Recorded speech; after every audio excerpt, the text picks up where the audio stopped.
Hello friends, इसके पहले lecture में आपको बताया था हमने मेंस्ट्रुअल साइकिल क्या है और उसकी फेजेस के बारे में। आज उसको हम एक एक फेज को अलग अलग स्टेप करेंगे। मेंस्ट्रुअल साइकिल या ओवियन साइकिल, इसको हम अलग अलग रिप्रेजेंट करेंगे। ये हमने दिखाया यूट्राइन वाल, अर्थात यूट्राइन वाल में जो चेंज होंगे वो यहाँ हम शो करेंगे। ओवेरी हार्मोन्स में क्या चेंज होते हैं वो इसमें दिखाएंगे हम, और ओवरी में कौन कौन चेंज होते हैं वो हम यहाँ पे। और ये है पिट्यूटरी ग्लैंड और उससे स्रावित होने हार्मोन्स, और सबसे नीचे हम उन फेजेस को शो करेंगे जिस फेज में वो चेंज होता है। सबसे पहले जो पहली फेज है इसे मेंस्ट्रुअल फेज कहते हैं। इसमें क्या होता है, जो यूट्राइन वाल होती है उसमें जो एंडोमेट्रियम लाइनिंग इज लॉस्ट, और at the time of endometrium losing the ovary hormones that is progesterone is very low. Ovary, इसको दिखाएंगे हम, यहाँ ओवेरी हार्मोन दिखा रहे हैं, ये है यूट्राइन वाल और ये चेंज इन ओवरी। तो जो प्रोजेस्टेरोन लेवल है वो बहुत कम होता है, वेरी लो होता है। और जब प्रोजेस्टेरोन लेवल कम होता है तो वो पिट्यूटरी ग्लैंड के एंटीरियर लोब को स्टिमुलेट करेगा, और स्टिमुलेट करने के बाद क्या करेगा, वो एफएसएच का सिक्रीशन करेगा। Means low progesterone stimulates pituitary gland to secrete the FSH, that is follicle stimulating hormone। FSH जब सीक्रेट हो जाएगा तो इससे जो ओवरी है वो फॉलिकल्स बनाएगी। मतलब प्राइमरी फॉलिकल्स जो होते हैं उनमें एक primary follicle enlarge in size and become the Graafian follicles. उनमें से एक जो प्राइमरी फॉलिकल है वो ग्राफियन फॉलिकल बनाएगा। और जो हार्मोन्स थे यहाँ प्रोजेस्टेरोन लेवल तो सबसे कम था ही, लेकिन जैसे ही ये एफएसएच ने फॉलिकल बनाए तो यहाँ पर जो एस्ट्रोजन हार्मोन्स का लेवल है वो हाई हो जाएगा after the formation of follicles. और इसके साथ साथ जो यूट्राइन वाल में क्या किया जाएगा कि जो एंडोमेट्रियम है उसकी थिकनिंग 2 to 3 मिलीमीटर बढ़ जाएगी और ये ग्लैंडुलर हो जाएगी। अब जैसे ही यहाँ एस्ट्रोजन लेवल हाई होता है तो पुनः ये स्टिमुलेट करता है पिट्यूटरी ग्लैंड को। तो एक साथ दो काम करेंगे, एक तो इस high level of estrogen the FSH stimulation get decreasing and lutein hormones get increase. माने एफएसएच का सिक्रीशन कम हो जाएगा और बाद में बंद भी हो जाएगा, और ल्यूटिनाइजिंग हार्मोन्स का सिक्रीशन बढ़ जाएगा। तो पहली फेज थी मेंस्ट्रुअल फेज। दूसरी फेज में ये फॉलिकल फेज हो गई जो 10 to 12 डेज चलती है। इसके बाद जैसे इसका लेवल हाई हुआ एस्ट्रोजन का तो उससे क्या होगा, एफएसएच का सिक्रीशन कम हो गया और इसका एलएच का सिक्रीशन बढ़ गया। अब इसके बाद जो ग्राफियन फॉलिकल्स है उससे ओव्यूलेशन होगा, सेकंड यूनिट बनेगा, और जो फॉलिकल्स थे ग्राफियन फॉलिकल थे वो कार्पस ल्यूटियम में कन्वर्ट हो जाएगा, जैसे कार्पस ल्यूटियम। और यहाँ जैसे ही जब एलएच हार्मोन्स ज्यादा मात्रा में स्राव हो जाएगा तो when it reaches the apex, that condition is known as LH surge। जब LH का लेवल हाईएस्ट मैक्सिमम हो जाएगा उस कंडीशन को LH सर्ज कहते हैं।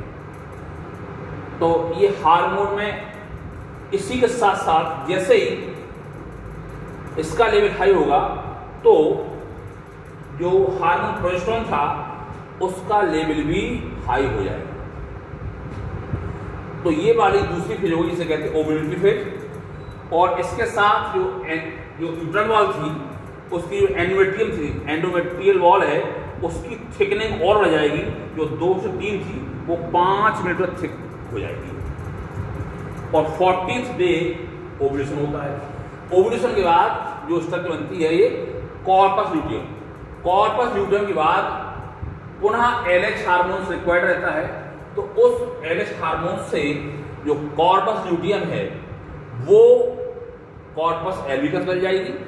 Corpus albicans is the degenerated form of corpus luteum. Corpus luteum का ये डीजेनरेटेड भाग होता है, जिसे हम कॉर्पस एल्बिकस कहते हैं। और जैसे ही प्रोजेस्टेरॉन का लेवल हाई होता है तो उस वक्त तो 2 कंडीशन हो सकते हैं।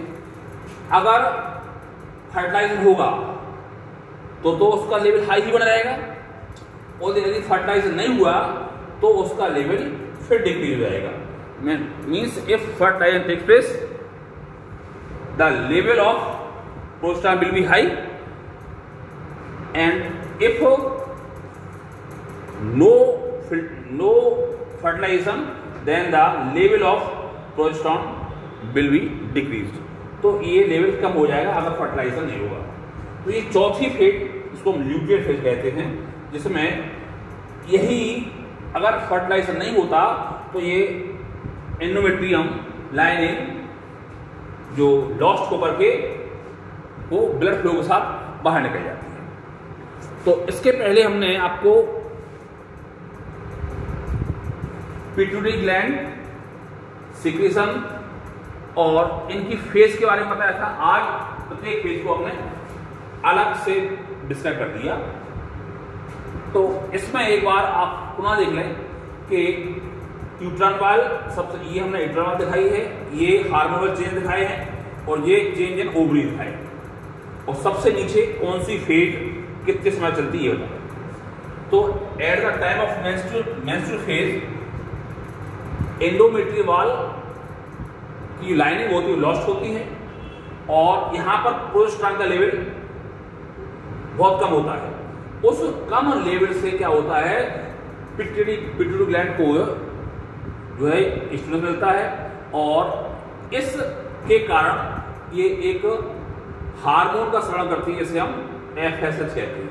तो इसको स्टिमुलस करता है लो प्रोजेस्टेरॉन लेवल। जैसे ही FSH बनेगा, FSH से ये प्राइमरी फॉलिकल बनेगी, और उनमें से एक primary follicle change into Graafian follicles. तो चूंकि इसमें ग्राफियन फॉलिकल्स का निर्माण हो रहा है, इसी स्टेज को हम फॉलिकुलर फेज कहते हैं। पहले में मेंस्ट्रुअल फेज, दूसरी हुई फॉलिकुलर फेज। अब जैसे फॉलिकल्स बन जाएंगे तो प्रोजेस्टेरॉन लेवल तो वही था, लेकिन एस्ट्रोजन का लेवल हाई हो जाएगा after the formation of Graafian follicles. तो इसका लेवल हाई होने से 2 कार्य एक साथ होंगे। एक कार्य तो ये होगा कि FSH का स्टिमुलस रुक जाएगा और LH का सिक्रीशन बढ़ जाएगा, और साथ ही साथ जो यूट्राइन बाल है उसमें थोड़ा सा उसकी थिकनेस थोड़ी बढ़ जाएगी, और वो 2 से 3 मिलीमीटर मोटी हो जाएगी और ग्लैंडुलर हो जाएगी। अब जैसे ही LH हार्मोन सिक्रीशन प्रारंभ करता है, तो यहां पर ये ग्राफियन फॉलिकल्स है उससे सेकेंडरी साइट बनेगा और कार्पस ल्यूटियम बनेगा। तो इस जो अंड के बनने की प्रोसेस को ओव्यूलेशन कहते हैं। और जब LH is on the apex, अर्थात LH का जो लेवल है जब सबसे हाई होता है उस वक्त उसको हम LH कहते हैं, और इस फेज को हम ओव्यूलेटरी फेज कहते हैं। इसके बाद जब सेकेंड ल्यूसाइट बन जाएगा तो ये जो ग्राफियन फॉलिकल्स है it change into corpus luteum. तो पुनः हमें LH हार्मोन की आवश्यकता होगी। तो LH हार्मोन्स के श्रावण से ये जो कॉर्पस ल्यूटियम है ये कॉर्पस एल्बिकस मिल जाएगी, और इसी समय जो लेवल इसका प्रोजेस्टेरॉन का कम था वो हाई हो जाएगा, और हाई होने के बाद अगर फर्टिलाइजेशन होता है तो लेवल इसका हाई होना रहता है, यदि फर्टिलाइजेशन नहीं होता तो उसके लेवल जो है कम हो जाता है, 0 हो जाता है। और जो एंडोमेट्रियल लाइन है वो लाइनिंग है वो ब्लड फ्लो के साथ बाहर निकल जाता है। So this is all about the menstrual cycle और ओविडन साइक्लिन। थैंक्स।